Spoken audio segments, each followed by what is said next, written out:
আপদ বিদায় সমীর চ্যাটার্জি। আমরা দুই বন্ধু ভাই, নরকে আর জায়গা নাই, এবার চলো স্বর্গে যাই। গিন্নিদের কথা মাথায় রেখে আগে পরে যেতে হবে। কয়েক বছর ব্যবধানে স্বর্গে গেলেন তারা দুজনে। গিন্নিদের তো পোয়া 12, এবার বাঁধন কেটে বেরিয়ে পড়ো। কিছু পয়সা কড়ি আছে ঘরে, মাঝে মধ্যে যাচ্ছে ট্যুরে।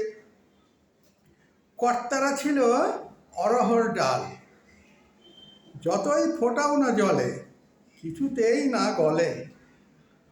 আপদ দুটো হয়েছে বিদায়, এ কথাই শুধু বলে বারবার। দিব্যি খাচ্ছি যাচ্ছি ঘুরে বেড়াচ্ছি, নেই তো কিছু পিছু টান। আরও আগে স্বর্গে গেলে আমরা সারা বিশ্বই ঘুরে বেড়াতাম।